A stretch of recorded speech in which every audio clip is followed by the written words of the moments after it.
Hello dear students, आज के इस लेक्चर में हम बात करने वाले हैं आंकिक प्रश्न की, यानी कि जो हमने पिछला चैप्टर पढ़ा था त्रुटि विश्लेषण यानी कि एरर एनालिसिस। उस त्रुटि विश्लेषण से संबंधित कुछ न्यूमेरिकल्स की बात करेंगे और इस न्यूमेरिकल वाले वीडियो में हम सारे न्यूमेरिकल्स को इसमें कवर कर लेंगे, यानी कि आपको इसके अलावा और कोई न्यूमेरिकल करना नहीं पड़ेगा। बस इस टाइप के दूसरे न्यूमेरिकल आपको मिल सकते हैं, तो हर न्यूमेरिकल का मैं एक टाइप बता दूंगा आपको और उस टाइप के आप दूसरे न्यूमेरिकल की प्रैक्टिस कर लेना। तो सबसे पहले मैं आपको फार्मूले कुछ रिवाइज करा देता हूं। जैसे पिछले लेक्चर में हमने देखा था कि अगर हमारे पास में कोई एक राशि है z और वो इस तरीके से है a प्लस माइनस b, तो इसमें जो इधर होती है डेल्टा z वो किस तरीके से होती है डेल्टा a और प्लस डेल्टा b। ये हमने फार्मूले पिछले लेक्चर में डिराइव किए हैं, अगर आपने नहीं देखा है तो आप देख सकते हो। इसी तरीके से z बराबर अगर a इंटू बी है तो डेल्टा z बटे z बराबर हो जाता है डेल्टा a बटे a प्लस डेल्टा b बटे b। ये फार्मूले हैं। और ये जो डेल्टा z है वो क्या है, z में होने वाली जो त्रुटि है, यानी कि अगर एक राशि a और b पर निर्भर करती है तो a को नापोगे तो उसमें त्रुटि आएगी, b को नापोगे तो उसमें त्रुटि आएगी। तो इन दोनों के नापने के कारण z में जो त्रुटि आएगी वो होगी डेल्टा a बटे a प्लस डेल्टा b बटे b। इसी तरीके से z बराबर अगर ये z a बटे बी और a बटे बी इन दोनों का एक ही रिलेशन आया था, पिछले लेक्चर हम कर चुके हैं। और z बराबर अगर a की पावर n है तो डेल्टा z जो होती है, यानी कि z में जो त्रुटि आती है उसमें सिर्फ डेल्टा a बटे a हो जाता है, यानी कि जो घात है वो आगे आ जाती है और डायरेक्टली आपका इस तरीके से इसको आप लिख सकते हो। तो ये कुछ रूल्स हैं, कुछ फार्मूले हैं। इसमें से आपको ये फार्मूला एक याद रखना है, दो फार्मूले याद रखना है और तीन फार्मूले, ये तीनों फार्मूले आपको क्या करने हैं, याद रखने हैं, लर्न कर लेना है। इनके बिना आप इसको नहीं कर पाओगे।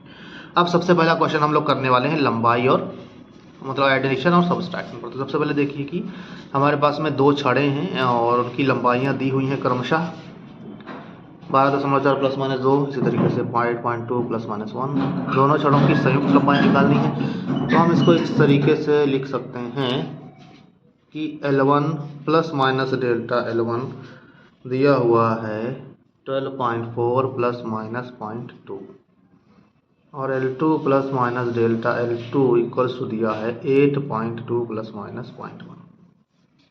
अब अगर हम ये मान लें कि जो इनकी संयुक्त लंबाई है वो है L, तो संयुक्त लंबाई का मतलब ये हो जाएगा L1 और प्लस L2 हो जाएगा। इसका मतलब ये जो L हो गया ये हो गया Z, ये हो गया आपका A और ये हो गया B। तो A प्लस B, तो सबसे पहले क्या करेंगे हम Z निकालेंगे और उसके बाद में क्या निकालेंगे, डेल्टा Z निकालेंगे। तो डेल्टा Z क्या हो जाता है जोड़ के केस में delta A plus delta B और यहाँ पर डेल्टा L हो जाएगा तो ये हो जाएगा delta L1 plus delta L2। तो इस तरीके से हमें डेल्टा L पता चल जाएगा और L पता चल जाएगा। और जब दोनों चीज़ें पता हो जाएंगी तो संयुक्त लंबाई को हम इस तरीके से लिखते हैं कि L प्लस डेल्टा L, यानी कि वो संयुक्त लंबाई क्या होगी और उसमें कितनी संभावित त्रुटि होगी। इस पूरी वैल्यू को हम कहते हैं कि इस तरीके से हमने मापन किया है, मेजरमेंट किया है। तो मेजरमेंट करने के बाद हम दोनों चीज़ें लिखते हैं, क्योंकि जब कोई चीज़ नापोगे तो उसमें त्रुटि जरूर आएगी, तो त्रुटि को जरूर लिखना है उसके साथ। अब आ जाइए, तो L बराबर हो जाएगा आपके पास में L1 प्लस L2 यानी कि संयुक्त लंबाई।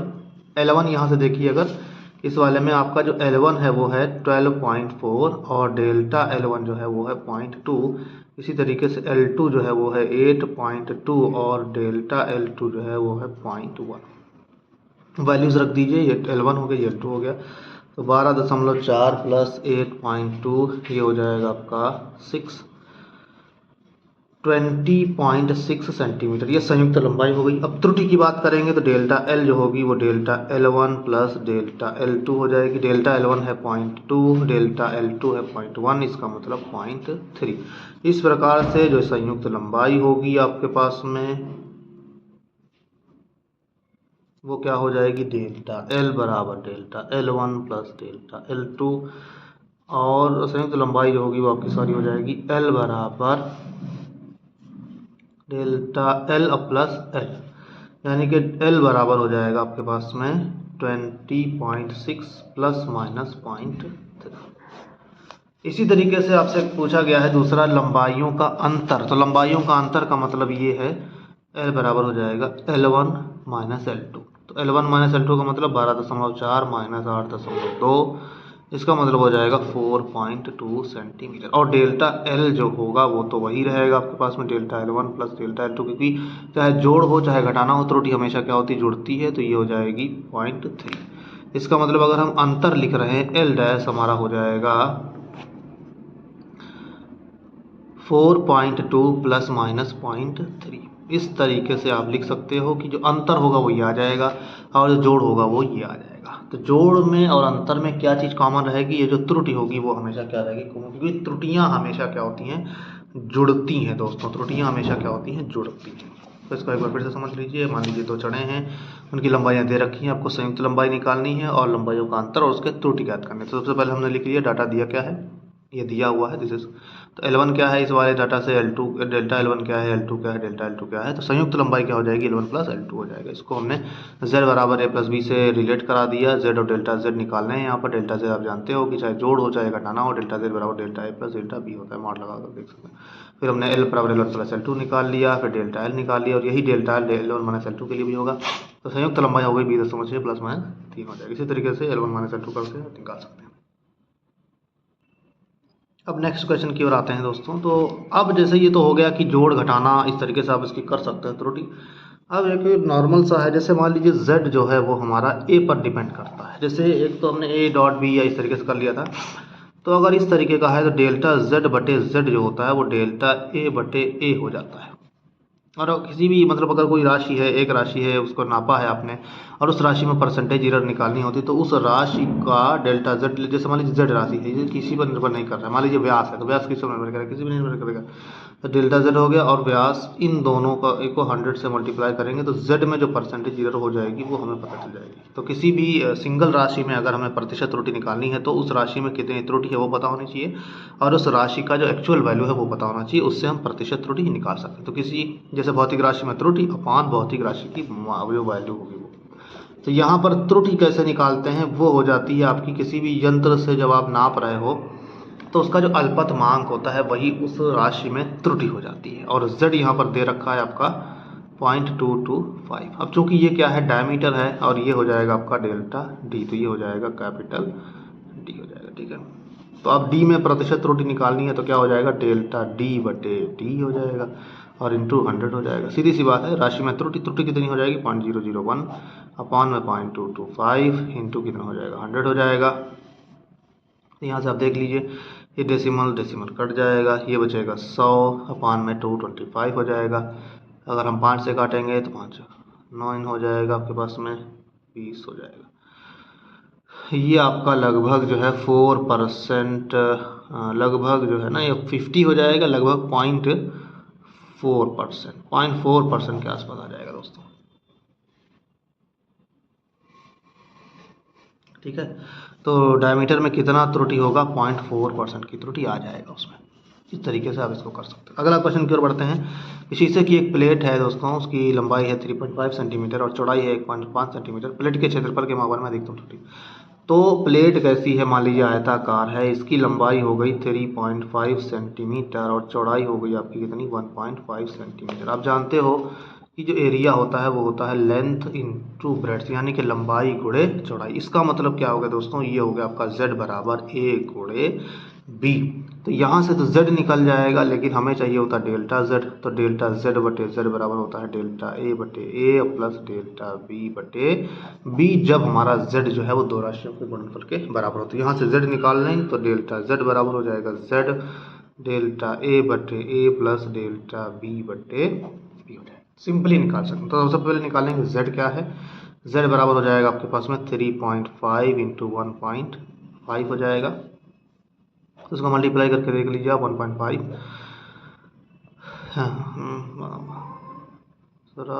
5 हो जाएगा, 3 हो जाएगा, इस तरीके से। हाँ तो 5 2 3 1 4 1 5 2 2 तो 5.25 हो जाएगा। तो ये आ जाएगा 5.25 सेंटीमीटर स्क्वायर। तो z निकल जाएगा। अब जब z निकल गया तो हमें निकालना है डेल्टा z, और डेल्टा z बराबर इस वाले फार्मूले से हो जाएगा z इंटू डेल्टा a बटे a प्लस डेल्टा b, यानी कि डेल्टा b जो भी है, मतलब अगर हम l निकालें तो l बटे l और प्लस स्मॉल b बटे स्मॉल b हो जाएगा। अब जैसे मान लीजिए हमने पिछले वाले लेक्चर में देखा था कि जो डेल्टा z था वो तो उसमें अल्पतमांक दिया हुआ था, लेकिन यहाँ पर अल्पतमांक नहीं दिया हुआ इस वाले क्वेश्चन में।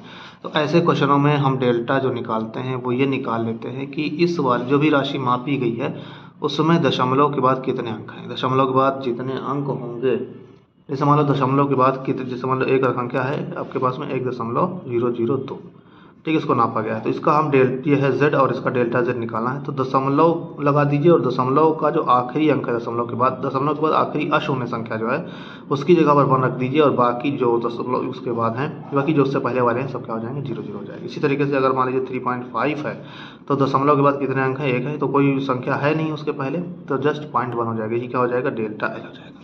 तो यानी कि डेल्टा l हमारा हो जाएगा 0.1। इसी तरीके से 1.5 डेल्टा भी, तो ये हो जाएगा 0.1। वैल्यू रख देंगे हम इनकी। तो जब वैल्यू रखेंगे आप तो आपका जो आंसर आ जाएगा कुछ इस तरीके से आ जाएगा कि डेल्टा z बटे z बराबर डेल्टा l बटे l प्लस डेल्टा b बटे b हो जाएगा। ठीक है, तो इस तरीके से आप रखो इसमें। तो डेल्टा z बराबर हो जाएगा, क्योंकि z की वैल्यू क्या आई थी आपके पास में 5.25, तो 5.25 ये 0.1, और हमारा जो लेंथ है, लेंथ कितना है यहाँ पर 3.5 प्लस 0.1 अपॉन 1.5, इस तरीके से लिख लीजिए इसको। अब इसको सॉल्व करना है तो 10 मिनट हटा देंगे पहले, और उसके बाद इसको सॉल्व करना हमारा काम है। 5.25 और ये एलसीएम ले लेंगे तो 15 प्लस 35 हो जाएगा, 15 और गुणे 35 हो जाएगा। इसको आपको सॉल्व करना रहेगा। ये डेसिमल हटा दीजिए, नीचे 100 आ जाएगा। तो डेल्टा z निकाल लीजिए, 5 × 15 हो जाएगा, 5 × 5 = 25।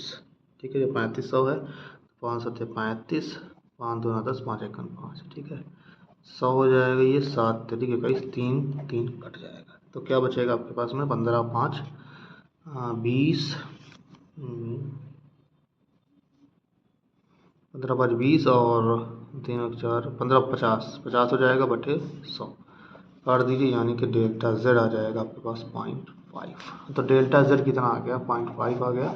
इसका मतलब जो हमने एरिया नापा है a, वो हो जाएगा a plus minus delta a हो जाएगा। तो a हमने जो लिखा है वो कितना 5.25 और प्लस माइनस 0.5, यानी कि एरिया के मापन में हमारी 0.5 की त्रुटि आ सकती है, प्लस में भी आ सकती है और माइनस की भी आ सकती है। तो इस तरीके से सिंपली आप डायरेक्टली फार्मूला लगा सकते हो कि अगर कोई भी राशि है, जैसे a जो है वो किस पर डिपेंड कर रही है, l पर और b पर। तो डेल्टा a है ये बेसिकली a, ये भी डेल्टा a है, ये भी डेल्टा a, ये भी डेल्टा a। तो बस खाली एनालॉजी हमने दिया है कि डेल्टा a बटे a प्लस डेल्टा b बटे b की जगह लंबाई और चौड़ाई आ गया, क्योंकि हमारा a जो है वो l और b के गुणनफल के बराबर है। तो इस तरीके से आप गुणनफल के सवाल भी लगा सकते हो। मल्टीप्लिकेशन का हो मल्टीप्लिकेशन का हो जाएगा, और डिवीजन का है तो डिवीजन का हो जाएगा। अब अगला क्वेश्चन है दोस्तों, ये कह रहा है कि गोले की त्रिज्या नापने में त्रुटि आ गई। देखो, प्रतिशत त्रुटि को लिखा जाता है, कोई भी राशि नाप रहे हो उस राशि को डेल्टा और बटे आर और गुणे 100, ये हो जाएगा आपका 3 या 2% हो जाएगा। ये 2% हो गया। ठीक है, अब क्या कह रहा है कि आयतन नापने में कितनी त्रुटि हो जाएगी। तो आयतन नापने का मतलब ये हो गया कि v बराबर होता है 4/3 पाई r क्यूब। अभी जो 4/3 पाई है ये है नियतांक, और आपको ये बता दूं मैं कि अगर कोई भी नियत वैल्यू है तो उसमें जो भी एरर होती है डेल्टा ई की वैल्यू होती है हमेशा 0 होती है, क्योंकि ये जो कांस्टेंट वैल्यूज़ हैं इनको हम मेज़र करेंगे तो कोई त्रुटि नहीं आएगी। तो प्रतिशत त्रुटि अगर हमारे पास डेल्टा r बटे r और 100 ये दिया हुआ है 2%, और हमें निकालना क्या है, आयतन में त्रुटि। तो डेल्टा v बटे v, बेसिकली यहाँ पर आप देख पा रहे होंगे कि जो v है वो डायरेक्टली प्रोपोर्शनल टू r की हो रहा है, यानी कि ये क्या बन रहा है, z बराबर a की पावर n। तो डेल्टा z बटे z क्या हो जाता है आपका n डेल्टा a बटे a, यही तो बन जाता है। तो डेल्टा v बटे v हो जाएगा आपका n डेल्टा r बटे r हो जाएगा। n की जगह पर क्या हो जाएगा 3, क्योंकि ये क्या है आपका 3 है, तो 3 हो जाएगा, और डेल्टा r बटे r डेल्टा v बटे v। अब चूंकि प्रतिशत त्रुटि निकालनी है तो 100 से गुणा कर देंगे दोनों तरफ, तो 100 से गुणा कर देंगे। अब इसकी पूरी वैल्यू आई 2%, तो इसका मतलब 3 × 2 बराबर 6% हो जाएगा। यानी कि अगर हमारे पास में त्रिज्या में 2% की त्रुटि आई है तो आयतन में उसका जो होगा, ये जो पावर होगा उससे हम त्रिज्या की त्रुटि को गुणा कर देंगे। इसी तरीके से अगर मान लीजिए एरिया पूछा हो तो सरफेस एरिया क्या होता है 4πr², और त्रिज्या में 2% की त्रुटि होती तो डेल्टा a बटे a हमारा हो जाता 2 टाइम्स, दिस डेल्टा आर बटे आर इंटू 100 यानी कि 2 गुणे 2 बराबर 4% आ जाता है। ठीक है, तो अगर गोला है उसकी त्रिज्या में त्रुटि 2% है तो जो है उसके क्षेत्रफल में 4% त्रुटि होगी, और अगर 2% त्रिज्या में त्रुटि है तो उसके आयतन में 6% यानी कि 3 इंटू से 2 टाइम्स हो जाएगा। तो इस तरीके से आप देख सकते हो।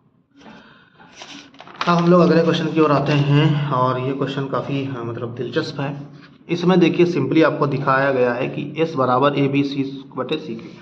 अब इस तरीके का आपको जब भी क्वेश्चन मिलेगा तो सबसे पहला आपको काम क्या करना है कि s बराबर है a b की घात 2, और ये जो नीचे है डिनोमिनेटर में हर में, उसको जब ऊपर ले जाएंगे तो इसकी पावर हो जाएगी माइनस में। बोलो दोस्तों, अगर 1/x है तो इसको हम लिख सकते हैं x की घात -1 लिख सकते हैं कि नहीं लिख सकते, सेम वही काम। और ये भी दिया गया है कि जो राशि a है वो उसमें 1% की त्रुटि है, b में 2% की त्रुटि है, और c में कितनी त्रुटि है, 3% की त्रुटि है।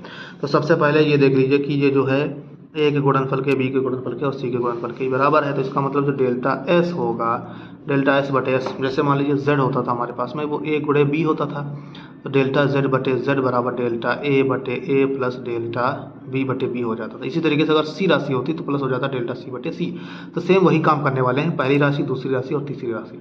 तो डेल्टा a बटे a हो जाएगा प्लस फिर डेल्टा b बटे b हो जाएगा, फिर और चूंकि हम प्रतिशत त्रुटि निकाल रहे हैं तो इस माइनस प्लस से हमें कोई मतलब नहीं। प्रतिशत त्रुटि हमेशा क्या होती है, त्रुटि हमेशा क्या होती है, जुड़ती है। तो डेल्टा सी बटे सी हो जाएगा। सिर्फ हमें ये अब देखो ये हमने बताया था, ये तो हो गया कि इस वाले फार्मूले से, लेकिन हमने एक और फार्मूला अभी जस्ट पढ़ा है कि जेड अगर जो है ए की पावर एन हो तो डेल्टा जेड बटे जेड बराबर क्या हो जाता है, एन डेल्टा ए बटे ए, यानी कि जो पावर होती है वो आगे आ जाती है।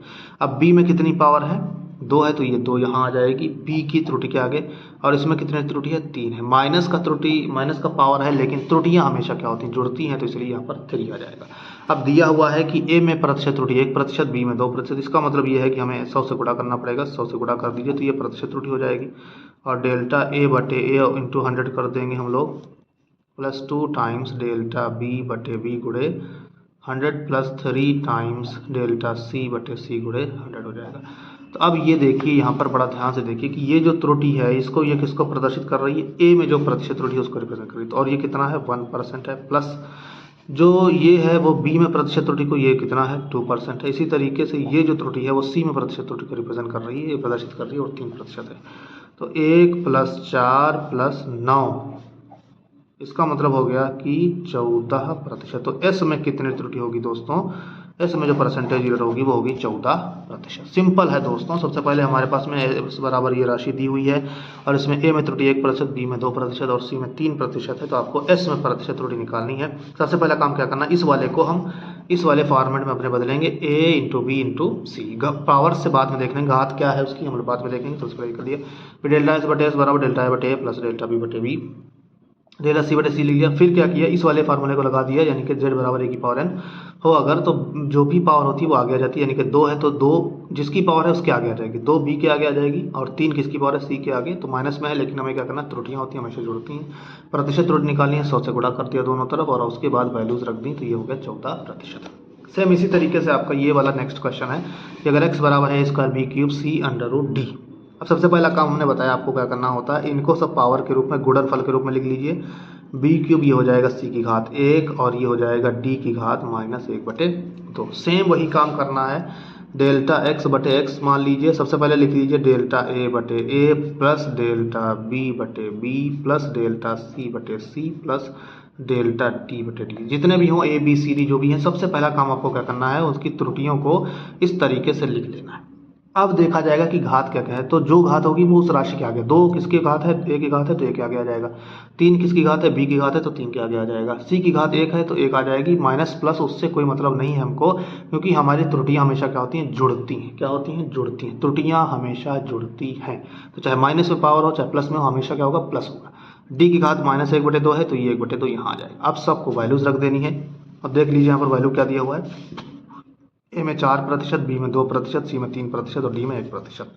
तो अब इसको 100 से गुणा करना पड़ेगा पहले, तो x गुणे 100 तो हो जाएगा डेल्टा ए बटे ए गुणे 100 हो जाएगा, प्लस 3 डेल्टा बी बटे बी गुणे 100 हो जाएगा आपके पास में, प्लस डेल्टा सी बटे सी गुणे 100 हो जाएगा, प्लस 1/2 डेल्टा डी बटे डी गुणे 100 हो जाएगा। अब सबकी वैल्यूज रख दीजिए। ये प्रतिशत त्रुटि है, 2 गुणे 4 इसमें त्रुटि है, बी में आपकी जो है 2% है, यहाँ पर आप देख सकते हो। तो 2 हो जाएगा, प्लस सी में कितना है आपके पास में, सी में त्रुटि है जस्ट 3%, तो 3 हो जाएगा, प्लस 1/2 और गुणे 1 हो जाएगा। जोड़ लीजिए सबको, ये 8 हो जाएगा, ये 6 हो जाएगा, ये 3 हो जाएगा, ये हो जाएगा 1/2। तो 8 से 14 3 17, तो ये हो जाएगा 17.5%। इस तरीके से आप त्रुटि निकाल सकते हो, डेल्टा एक्स बटे एक्स गुणे 100 हो जाएगा। ठीक है, तो डेल्टा एक्स बटे एक्स गुणे 100 आपका क्या आ जाएगा, 17.5%। तो कोई भी आपको फार्मूला दे दिया जाए, आप सीधे उसको ABC के फॉर्म में लिखोगे और उसमें कितनी त्रुटि होगी वो निकाल सकते हो। अब इसका सिंप्लीफाइड वर्जन जो भी हम देखना चाहते हैं कि जितनी भी वैल्यूज़ हैं, मतलब R की पावर 1 है, H की पावर 1 है और G की पावर 1 है, इसमें आपको लिखना होगा डेल्टा T बटे T, जो आप जानते हो। तो ये क्या हो जाएगा, डेल्टा R बटे R प्लस डेल्टा H बटे H प्लस डेल्टा G बटे G। अब ये जो एक्सपेरिमेंट किया गया है उसमें स्मॉल g की मान को प्रमाणिक ले लिया गया है, यानी कि 9.8 ले लिया गया है, या यूं कहें कि g को मीज़र ही नहीं किया गया है। तो जब मीज़र नहीं करोगे तो कोई त्रुटि नहीं आएगी, यानी कि डेल्टा g बराबर क्या हो जाएगा, 0 हो जाएगा। तो इस वाले टर्म का कोई मतलब नहीं रहेगा। तो बचेगा क्या हमारे पास में, सिर्फ डेल्टा R बटे R प्लस डेल्टा H बटे H हो जाएगा। ये वाले टर्म को समझ लीजिएगा कि जब भी हम किसी राशि को नहीं नाप रहे होते हैं किसी फार्मूले में, या उसकी प्रमाणिक मान को ले रहे होते हैं, तो उसमें त्रुटि क्या होती है, 0 हो जाती है। त्रुटि तभी आएगी जब आप मापोगे, ठीक है ना, ये याद रखिएगा। त्रुटि मापन करने पर आती है, मापन नहीं करने पर नहीं। मतलब अगर नहीं नापेंगे तो नहीं आएगी त्रुटि, और अगर नापेंगे तो त्रुटि आएगी, जरूर आएगी। कोई भी इंस्ट्रूमेंट यूज़ करेंगे आप, तो डेल्टा T बटे T, डेल्टा R बटे R, डेल्टा H बटे H हो जाएगा। अब देखो यहाँ पर, जैसे अभी मैंने बताया कि व्यास कितना है, 0.125 है। तो व्यास है तो त्रिज्या क्या हो जाती है, D बटे 2 हो जाती है, D/2 हो जाएगा। और डेल्टा R निकालोगे तो वो डेल्टा D बटे 2 हो जाएगा। अब सबसे पहले तो देखो D बराबर दिया हुआ है 0.125। अब इसके लिए डेल्टा क्या निकालेंगे, डेल्टा निकालने का तरीका मैंने बताया था कि अगर दशमलव के बाद बहुत सारे अंक हों तो दशमलव के बाद जो आखिरी अंक है उसकी जगह पर 1 रख दीजिए, यानी कि 5 की जगह पर 1 रख दीजिए, और बाकी जो वैल्यूज़ बचे वहाँ पर 0 कर दीजिए, यानी कि यहाँ पर 0, यहाँ पर 0। 0.001 सेंटीमीटर, ये हमारा क्या आ जाएगा, डेल्टा D आ जाएगा। यही डेल्टा D निकालने का तरीका है। इसी तरीके से H निकालिए, तो H हमारा कितना है, 1.43 है। अब H जो है आपका है, H बराबर है 1.43। तो डेल्टा H निकालने का सिंपल सा तरीका है, लास्ट वाले डिजिट की वैल्यू 1 रख दीजिए और बाकी जो है वो सब क्या हो जाएगा, 0 हो जाएगा। तो डेल्टा H पता चल गया। अब सीधे सीधे आ जाइए फार्मूले में, तो डेल्टा T बटे T बराबर हो जाएगा डेल्टा H बटे H प्लस डेल्टा R बटे R। डेल्टा H बटे H क्या हो जाएगा, 0.01 बटे 1.43 प्लस 0.001 अपान में आ जाएगा 0.125। सीधे सीधे अगर मतलब अगर ये D है व्यास, तो चूंकि ये 2 फैक्टर है, इससे कोई मतलब नहीं रहेगा। अगर आप डेल्टा R बटे R लिखोगे तो ये हो जाएगा डेल्टा D/2 और D/2, तो 2 से 2 कट जाएगा तो बचेगा क्या, डेल्टा D/D हो जाएगा। ठीक है, तो इसको सॉल्व करोगे तो ये आ जाएगा 0.007 और ये आ जाएगा 0.008। इन दोनों को जोड़ोगे तो आ जाएगा 0.015। और अगर हम इसका प्रतिशत त्रुटि निकालेंगे तो प्रतिशत त्रुटि हो जाएगी डेल्टा T बटे T गुणे 100 बराबर 1.5% हो जाएगा। तो अगर हमारे पास में कोई इस तरीके का फार्मूला दिया हुआ है जिसमें R को नापा गया, H को नापा गया, G को नापा गया है, और R में यानी कि व्यास में त्रुटि दिया हुआ है और H में त्रुटि दिया हुआ है, तो T जो है पृष्ठ तनाव है बेसिकली, इसमें कितनी त्रुटि होगी, 1.5% की त्रुटि आ जाएगी। अब हम एक और सार्थक अंकों पर कुछ क्वेश्चन कर लेते हैं। सार्थक अंकों में जब आप क्वेश्चन करते हो तो सबसे पहले ये देखते हैं कि जैसे इससे पूछा गया कि सार्थक अंक कितने होंगे। तो सार्थक अंक में मैंने बहुत सारे रूल बताए थे कि जितने भी अशून्य संख्या होती हैं वो सब क्या होती है, सार्थक अंक होती हैं। फिर पहले 0 लिखेंगे तो भी बेकार है, बाद में लिखेंगे तो भी बेकार है। अब इसमें देखिए आप कि दशमलव के पहले अगर अशून्य संख्या है तो दशमलव गिने जाएंगे, लेकिन यहाँ पर दशमलव से पहले शून्य संख्या है तो इसका मतलब ये वाला 0 नहीं गिना जाएगा। फिर अगला रूल ये कहता है कि अगर जो भी दशमलव के बाद अगर शून्य संख्या है और उसके बाद के सारे 0 क्या किए जाते हैं, काउंट किए जाते हैं, यानी कि सार्थक अंक माने जाते हैं। तो यहाँ पर सार्थक अंक हो गया 1, 2, 3 और 4। तो इसका मतलब हो गया हमारे पास में जो सार्थक अंक हैं वो हो गए 4। तो इस वाली संख्या में कितने सार्थक अंक हो गए, 4 सार्थक अंक हो गए। ठीक है, अब सार्थक अंकों का जोड़ना तथा घटाना भी दिखा देता हूँ मैं आपको। तो जोड़ने और घटाने के लिए जो रूल्स हैं बेसिकली वो बहुत ही सिंपल हैं, और इसमें हमें ये देखा जाता है कि उस राशि को लेंगे जिसमें दशमलव के बाद सबसे कम अंक है। तो ये वाली राशि ऐसी है जिसमें दशमलव के बाद सबसे कम अंक है, और कितना अंक है, एक ही अंक है। ठीक है, तो इनको जोड़ लीजिए आप सीधे सीधे, 8.26, 3.4 और फिर 6.296, तो 6 ऐसे ही आ जाएगा, फिर ये 15 हो जाएगा, फिर आपका 1 कैरी 34729 हो जाएगा, फिर आपका हो जाएगा 17.956। ठीक है ना। अब इसको हम क्या करने वाले हैं, इसको इस तरीके से लिखेंगे कि 17.9, यानी कि डेसिमल के बाद एक डिजिट तक हमें इसको लिखना है। तो जब डेसिमल के बाद एक डिजिट तक लिखना है तो इसका मतलब इसके बाद वाले को हमें क्या करना पड़ेगा, छोड़ना पड़ेगा। और चूंकि राउंड ऑफ करेंगे तो मतलब 9 के बाद वाली संख्या क्या है, 5 है, तो इसका मतलब ये है कि इसमें एक जुड़ जाएगा, तो ये हो जाएगा 18.0। तो इसका मतलब ये है कि लंबाइयाँ जो होंगी उनका जो एडिशन होगा वो 18.0 आ जाएगा, और हमारा सार्थक अंक के लिए क्या होगा, निकट होगा। तो इस तरीके से हम सार्थक अंक में जोड़ना घटाना सब कुछ कर सकते हैं। तो दोस्तों ये न्यूमेरिकल्स हैं त्रुटि विश्लेषण से संबंधित। अगर आपको ये न्यूमेरिकल्स समझ में आए हों तो हमारे चैनल को सब्सक्राइब करें, और अगर कोई भी शंका डाउट रह गया हो तो हमारे कमेंट बॉक्स में कमेंट करें। Thanks for watching.